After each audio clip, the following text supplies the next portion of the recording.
Welcome to Extra Throttle House. I'm Thomas. And I'm James. I don't know why I said that like a 1920s radio announcer. Because that's where you belong. In the 1920s Yes. on the radio? At a Gatsby party, but in the ladies' long dress thing with the... Flappers? Is that what they're called? I don't know. I don't know. I feel like I could pull off like wearing a doily. I don't know what that is either. Me neither. Is that a hat?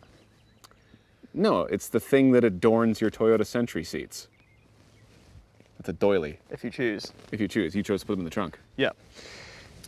BMW X3, complete with a really scary spider that just went back into the engine. That's one of those jumping spiders. Those, I'm pretty sure... They need to jump now? What the hell? Yeah. No, I'm pretty sure those spiders don't actually obey the laws of physics. They go from here to there instantaneously, and they're terrifying. Don't like them. Yeah. So not going to drive this today, but this is the X3 M40i, and it is sitting here, I think, in Brooklyn grey.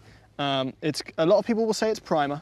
I was about to say it's primer, actually. Yeah, and that is a fair opinion, but I think it looks quite snazzy. It looks good. So this is the facelifted... This is the LCI, the this Life is the Cycle Impulse. Yeah. So we've got a few changes on the front fascia. Yep. And BMW are kind of like, black plastic seems to be the LCI thing on the 3s at the moment. Yeah. So, well, this is the M40i, so it's got like different types of accents than the... yeah, it's more aggressive. Yeah. It's got M wing mirrors. They're not called M wing mirrors anymore. M wing mirrors? No, I'm not even calling them that because they don't get to be called M wing mirrors if they're not on M cars. It also has the Halo sword tail lights. Yeah, those are cool though. They are very cool. Yeah. This is not a cheap car, even though it's not, above it there is an M and an M competition. This is as spec'd, I think, 84,000 Canadian. Well, I'll save you time. This is the one to buy then. Don't buy the M or the M competition. Well, the question is... I like having fillings stuck to my teeth. I agree. Apparently they've improved the M suspension for 2021 a bit more subdued, but... we'll see. Yeah, it's either this or the 30i, which is a 4-cylinder. But this, underneath this hood, is the quickly becoming legendary B58. Yes. And I love it. 20 years from now, people are going to be wrecking these to pull the engine out and put it in a Miata. I hope so. I hope so. That'd be fun. It's a turbocharged 385 horsepower, straight six, and it's really, really good. And you think it's on a Z4, it's on a Supra, those are smaller cars, this is obviously a bit heavier. How can it still possibly be enough power? Can I drive it? Yeah. Okay. All right, foot down. That's such a familiar sound. It is such a familiar really sounds sound. like a Toyota Supra. Yeah, okay, so I was in comfort mode, now we're in sport mode. And we're in sport transmission mode. Oh, Sport Plus now, yeah. Boom. That bass hit on the upshift. Do you need more power than that?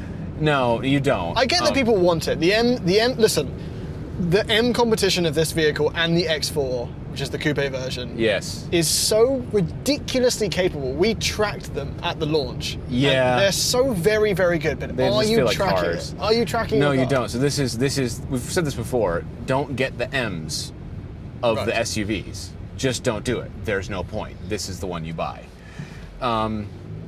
However, this has garnered a reputation, and I want to tackle this early, of being way too harsh. Okay. And I've been living with this in the city, Yeah. and the ride is busy. It's not crashy, it doesn't hurt you, but if you're holding a drink, you will spill it. Right, it's like a bit too jiggly. Yeah, it doesn't bother me, but some people on our team are bothered by it. I'm not, I haven't found it to be an issue. It feels like totally fine on this road here. This is a very smooth road, to be fair. I'm gonna put this back in comfort. We've got adaptive dampers and stuff, right? But I really like the X3. This is like an unpopular kind of opinion. I think that in crossover world, this is where I come back to. And you know what? There's a lot of competition because there is a GV70 from Genesis, which theoretically undercuts it in price, but I think in practice it ends up being very similar.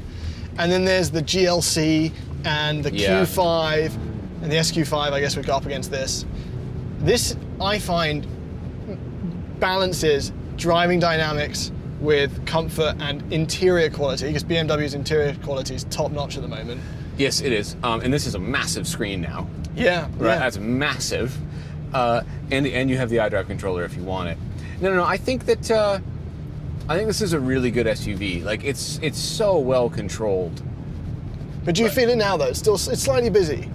Yeah. It is busy. I'm not going to say it's too busy, but it's not a big, cushy luxury SUV. No. It feels more sporty. But hang on, there's an M in the badge, so I guess it is what it is, right? I've driven the M30i? No, the 30. Just the 30i. The 30i. Yeah.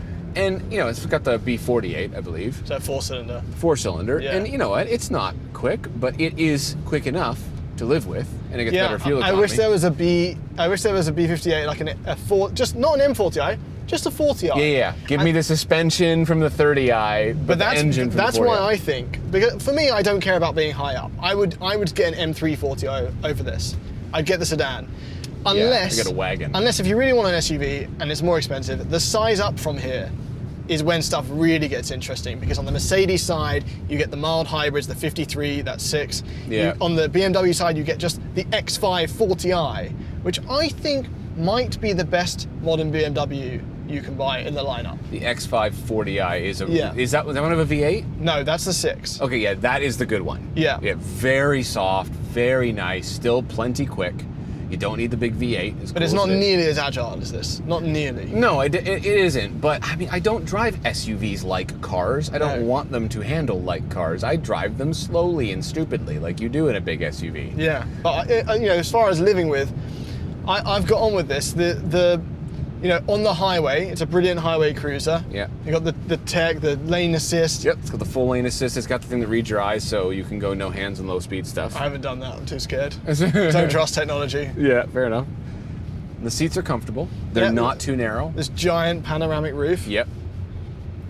And the transmission is quite aggressive in sport. And there is one thing that I want to murder about this car. Okay. And these are the sort of things that you really only like notice after, because I've had this for 6 weeks or something. Right. The start-stop in this, I want to kill. It really is aggressive. Like if you're slowing down at 6 kilometers an hour, cuts the engine. Right. So, and if you're listening to music, because it does it so quietly, you don't know it's cut. So you're looking to go, and you give it a bit of throttle, and then there's a moment's delay, and then it kicks in. So oftentimes I'm like, and I want to kill it. Yeah, the thing is like all the stuff that you're describing after driving an EV, it all feels crap.